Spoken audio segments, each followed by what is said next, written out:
Hepinize merhaba, Merdiye Ekel ben. İnsan Kaynakları ve İşveren Markası danışmanıyım. Daha önce size yazılarımla bir blogger olarak ulaşıyordum ama artık birbirinden etkili ve yararlı olacağını düşündüğüm iş dünyası ve yaşama dair içeriklerimle bu kanalda olacağım. Bu videoda insan kaynakları profesyonellerinin veya şirket yetkililerinin mülakat sırasında sorduğu soruları, bunların karşılığındaki en uygun cevapların nasıl olması gerektiği konusunu kapsamlı şekilde anlatacağım. Maksadım, İnsan kaynakları profesyonelleri gibi düşünmenizi sağlayarak sizin için en uygun, en doğru, en ideal cevapları bulmanızı sağlamaktır. Desteğinizi göstermek adına kanalıma abone olup videoyu beğenmeyi unutmazsanız beni çok sevindirirsiniz. Hadi şimdi videoya geçelim.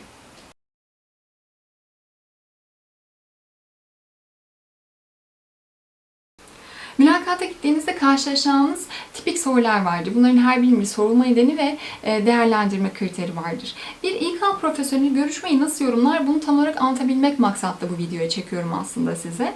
Bu noktada belirtmek isterim ki, vurgulamak da isterim ayrıca, prototip bir cevap beklemiyoruz.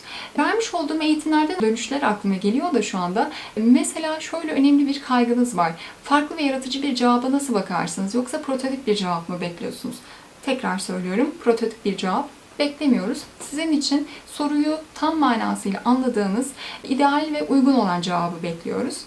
Arkadaşlar, görüşmeye davet edildiğiniz zaman zaten siz uygun olan adaylar arasında yer alıyorsunuzdur. Ve sonrasındaki aşamaya sıra gelmiştir. Yani CV'nizin arkasında nasıl duruyorsunuz? Çok sıcak bir gün değil mi? Tamamen sizin nabzınızı dengelemek ve ortamı ısıtmak için sorulan bir sorudur. Sıcak ve samimi bir şekilde cevap verilmelidir. Kesinlikle geçiştirilmemelidir. Evet, çok sıcak bir gün. Umarım bir an önce serinler gibi. Firmamızı rahat bulabildiniz mi? Öylesine sorulmuş bir soru değildir bu. Adayın yerine yerleşmesi ve adaya zaman kazandırmak için sorarız biz bunu. İlk aşamada bile cevabının önem arz ettiği bir sorudur ayrıca. Aday gelmeden önce araştırma yapmış mı, ön hazırlığı var mı, görüşmeyi önemsemiş mi gibi sorularımızın cevabını ararız cümlelerinizde. Firmanızı uzun süreden beri takip ediyorum. Firma hakkında detaylı bilgiye sahibim. Dolayısıyla bulmak çok kolay oldu. Burada bulunmaktan dolayı mutluyum diyebilirsiniz. Bu arada önemli bir not. Arkadaşlar, görüşme sırasında negatif bir ibare duyulmasın ağzınızdan. Dolayısıyla zor olmadı değil de çok kolay oldu. Daha seçilebilir bir cümle. Ve ayrıyeten sizin daha rahat hissedebilmeniz için karşınızdakinin ev sahipliği duygusuna paralel bir şekilde davranırsanız kendinizi daha iyi hissedebilirsiniz. Ne ikram edelim? Misafirperver bir kültürde yaşadığımız için ikramseven bir tavrımız var. Dolayısıyla beklenen cevap kabul edilip eşlik edilmesi. Buna karşılık şöyle cevaplar vermeyin lütfen. Teşekkür ederim, almayayım. Bu ortamın sıcak havasına hiç uygun olmaz. Su aldığınız takdirde kuruyan boğazınıza iyi gelir. Sizi nötralize ederek sakinleştirir. Ve içtiğiniz zaman 7 saniye kadar bir zaman kazandırır. Eğer yüksek seviyede bir görüşme yapıyorsanız, senior kademesindeyseniz, ne içerseniz eşlik etmek isterim. Elegan bir cevap olacaktır. Ama sade, net ve size tavsiye edeceğim cevapta sadece su alabilirim demek olacaktır. Kendinizden bahseder misiniz? Nereden başlamalıyım? Nasıl bir cümle kurarsam daha etkili bir imaj sergilemiş olurum? Hangisi daha doğru olur? Gibi cümleler kurarken aklınızda hafif bir duraksama yaşıyorsunuz. Biz de bunu hissediyoruz. Sizden aslında bu sorunun cevabı olarak açık, anlaşılır ve samimi bir cevap bekliyoruz. Sonrasında da şuna dikkat ediyoruz. Siz bu hayat hikayenizi anlatırken nasıl bir mantık dizini oluşturuyorsunuz? Sonrasındaki sorularımız da zaten buradan besleniyor. Haberiniz olsun. İdeal cevap taslağına geçecek olursak, girizgahı şu anki durumunuzu anlatarak başlayabilirsiniz. Şu andaki işiniz, şu anda almış olduğunuz sorumluluğunuz. Hem hatırlaması kolay olur hem de hatırladığınız için kendinizi rahat hissedebilirsiniz bu aşamada. Sonrasında ise geçmişte olmuş olan kazanımlarınız, eğitimleriniz, deneyimleriniz, burslarınız, başarılarınız, bunlardan bahsedebilirsiniz. Sonrasında ise başvurmuş olduğunuz işle alakalı uygunluğunuz, işe olan tutkunuzu anlatabilirsiniz. Çünkü şu anda en çok filtrelenen şey bu. duygu, işe olan heyecanınız. Bunu asla kaybetmeyin ve bunu sürekli vurgulayın. Bu çok önemli. Eğer ikinci soruya geçilmiyorsa da bu işle ilgili sizinle eşleşen karakteristik özelliklerinize de vurgu yapabilirsiniz.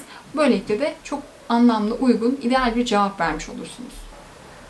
Örnek cevapta: şu an yazılım geliştirme uzmanı olarak çalışıyorum. ABC firmalar için geliştirmiş olduğumuz C# tabanlı yazılım geliştirme projelerini yürütüyorum. Bundan önceki şirketimde de farklı yazılımla ilgileri ve farklı veri tabanları kullanma imkanım oldu. Stajyer olarak çalışmıştım. 2 tane farklı projede yer aldım. Bu süre zarfında da bir kursa katıldım. Bu kursta benim C# ve Java yazılım dilleri konusunda kendime güvenmemi sağladı. Yazılım mühendisi olarak planladığım kariyer hayatımda sektörde önemli bir yer edinmişsin gibi değerli bir firmanın bana çok şey katacağını düşünüyorum. Şirketinizin bir bireyi olarak da sizinle geliştirmiş olduğumuz projelerde imzamın olmasını çok istiyorum. Bu pozisyonu nereden duydunuz? Şirket içerisinde herhangi bir bağlantınız var mı? Pozisyon gerekliliklerini yerine getirebiliyor musunuz? Neler gerektirdiğini biliyor musunuz? Firma sosyal medyada takipte olduğunuz bir firma mı? Bilinçli olarak mı başvurduğunuz, gayri ihtiyari mi karşınıza geldik? Bunları ölçümlemek isteriz. Ve ayrıyeten sizin kariyer yolculuğunuz rüzgarda savrulan bir yelkenli mi, yoksa rotasını ilerleyen, hedefini bilen, buna göre strateji oluşturan bir yelkenli mi? Cevaplarınızda bunları arıyoruz. Ve ayrıyeten lütfen konuşmalarınızda isteklerinizi, kararlarınızı ve bu şirket olan bilgilerinizi ayrıyeten anlatmalısınız. İdeal cevap taslağı ne olmalıdır? Bilgiye ulaştığınız kaynağı söylemeniz beklenir. İş bulma siteleri, şirketin web siteleri ve ayrıyeten belki referansla gelmişsinizdir. Bunu da lütfen özenle söyleyin. Çünkü bu ayrı bir güven kazandıracak bir etmendir. Bu pozisyonun görev tanımında belirtilen ve sizin ilginizin donanımlı ya da eğitimli olmanızdan kaynaklı olarak destekleyen maddeleri de söyleyin. Bunları es geçmeyin lütfen. Nasıl bir örnek cümle söyleyebiliriz? Bir de buna bakalım. Uzun zamandır takipte olduğum, markajımda olan bir firma. LinkedIn sayfanızdan bu bilgiye ulaştım. Uzmanlık alanındaki bu işte çalışarak kendime katkıda bulunacağımı, geliştireceğimi düşünüyorum. Ayrıca pozisyon gereklilerini yerine getirebilecek bir aday olarak görüyorum kendimi. Bu yaptığım çalışmalarla da firmanıza değer, başarılarınızda da ivme kazandıracağımı düşünüyorum diyebilirsiniz. Firmamız hakkında ne biliyorsunuz? Bu soru bu firmaya gelmeden önce firmayı araştırdınız mı? Firmayla ilgili bilgiye sahip misiniz? İlgi alanınızda olan bir firma mı diye sizin isteklerinizi, kararlılığınızı ölçümlemek için sorulan bir sorudur. İdeal cevap taslağında neler var? Ne kadar süredir firmanın var olduğu, firmanın projeleri, kimlerle ortaklık yaptığı, ne gibi ürünlere ve hizmetlere sahip olduğu, nelerde şubesinin olduğu, son çalışmalarının ne olduğu gibi bilgileri sizin aktarmanız beklenir. Ayrıyeten can alıcı bir noktadır ki LinkedIn'den, orada çalışanlardan ya da herhangi bir şirket ortağı yetkilisinden bir posta baktığınız zaman son zamanlardaki eğilimleri, sosyal çalışmaları, projeleri gözlemleyebilirsiniz ve bunu da şirket yetkililerini can evinden vurabilecek bir bilgidir. Bu önemli bir not. Lütfen bu konuda dikkat edin. Örnek cevap nedir? Nasıl bir cevap verebiliriz? Yaklaşık 10 yıl önce kurulan bir firma olduğunuzu biliyorum. X, Y, Z firmalarıyla ortak çalışmalarınız var. Hijyen ve temizlik ürünleri üretiyorsunuz. 4 ülkede yer alıyorsunuz. Şu ana kadar almış olduğunuz ABC ödülleriniz bulunmaktadır. Son olarak da X kuruluşta yapmış olduğunuz ortak çalışma çok başarılı olduğu için sektörde güzel bir yer edinmiştir. Ayrıca sizin ve burada çalışan isimlerin de LinkedIn hesaplarını takip ettiğim kadarıyla sosyal yardımlaşmaya çok önem veriyorsunuz ve bu yönünüzde de ön plandasınız diyebilirsiniz. İşinizde aldığınız sorumluluklar nelerdir? Sorumluluk aldığınızda nasıl yönetiyorsunuz? Bunu sorguluyoruz. İdeal cevap taslağı ne olmalıdır? Staj zamanında ya da hayatınızın herhangi bir evresinde almış olduğunuz sorumluluğu nasıl yerine getiriyorsunuz? Layıkıyla ayrıntılı bir şekilde yerine getirebiliyor musunuz? Bunu ayrıntılı bir şekilde anlatmanızı isteriz. Örnek cevap ise en son çalıştığım iş yerinde bir müşterinin ihtiyaçlarına cevap verecek nitelikte kapsamlı bir e-ticaret sitesi hazırlama imkanı buldum. Bunun kurulması, geliştirilmesi ve sürecin yönetilmesindeki tüm evreler benim görev tanımımdaydı. Bundan sonra 2 tane daha bu şekilde proje geliştirdim. İstenildiği takdirde bunun örnekleri bilgi olarak verilebilir size. Ve şu anda da hala altyapısını benim hazırlamış olduğum bu e-ticaret sitelerini kullanmaya devam etmektedirler diyebilirsin. Herhangi bir kriz yönetimi alanınızı paylaşır mısınız? Bu soru sorulduğunda hatırlamakta güçlük çektiğiniz için mülakatın bir süreliğine durmasına neden oluyorsunuz ve ayrıca bu da sizin gerilmenize neden oluyor. Dolayısıyla mülakata gitmeden önce muhakkak buna odaklanıp elinizde bir cevabınız olmasını sağlayın. Cevapta sizden önemli dönüm noktalarını anlatmanız beklenir. Almış olduğunuz sorumluluklar, vermiş olduğunuz kararlar, liderlik etmiş olduğunuz topluluklar, büyük emek sonrasında alınmış olan ödüller, bunlardan bahsedebilirsiniz. Örnek cevap nasıl olabilir? Yine mühendisi olduğum için staj dönemimi fabrikada yapabilme imkanı buldum. Bu staj döneminde her şey yolundayken seri üretimin bir noktasında defol ürünlerin çıktığını fark ettim. Sonrasında bunu araştırmaya başladığımda bir makinenin kolunun farklı bir konuma getirilmesinden kaynaklandığını anladım.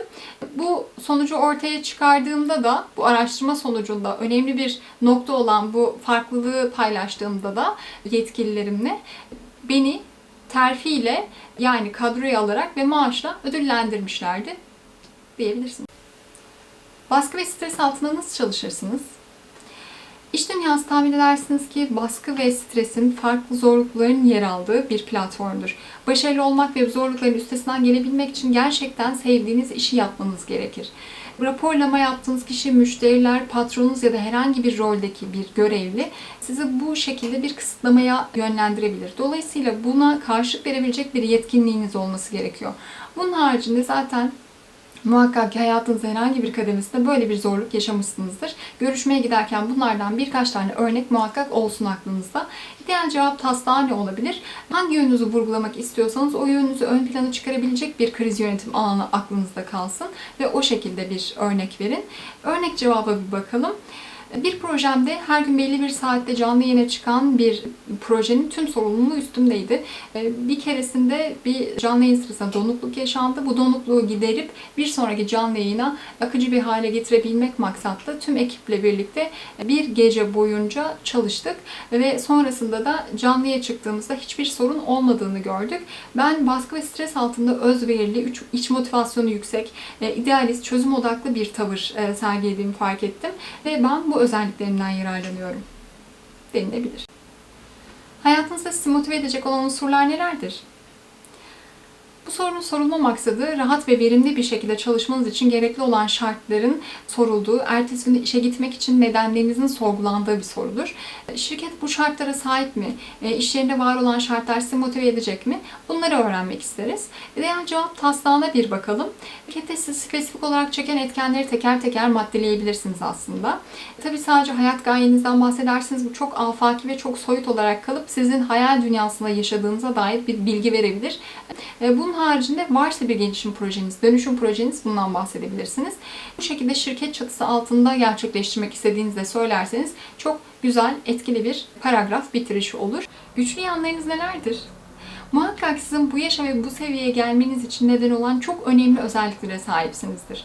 Ama bizim direkt olarak burada sorduğumuz pozisyonun gerektirdiği kişisel nitelikler var mı sizde? Bunlarla örtüşüyor musunuz? Hangisiyle örtüşüyorsunuz gibi ayrıntılı bilgi.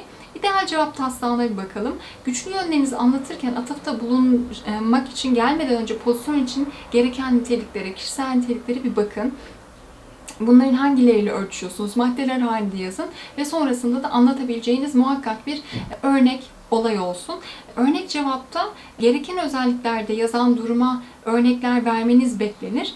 Takım üyesi olmak, zor durumlar altında çalışabilmek, kriz anında çözüm odaklı olabilmek gibi özellikler olabilir bu. Yani kriz anlarında soğukkanlı olup, sorumluluk alıp takımın sonucu ulaştırabiliyorum dedikten sonra sizden muhakkak spesifik bir örnek bekleriz bu durumu perçinleyen. Kendinizi 3 kelimeyle anlatabilir misiniz? Bu soruya vereceğiniz cevap, farkındalığınızı ve etrafınızdakilerin geri bildirimini nasıl yorumladığınızı aslında gösterir niteliktedir. Referanslarınızdan birisini ararsak sizi nasıl yorumlar ya da arkadaşlarınız sizi nasıl tanır gibi cümleler de bu soruya hizmet eder. Bu soruya vereceğiniz cevap, pozisyon için gerekli özellikleri atıfta bulunarak bunun paralelinde cevaplandırılırsa eğer, pozisyon için çok uygun olduğunuzu düşündürtürsünüz. Dolayısıyla bunu öneririm. Örnek cevapta istikrarlı, sabırlı, çözüm odaklı gibi net ifadelerle olmalıdır.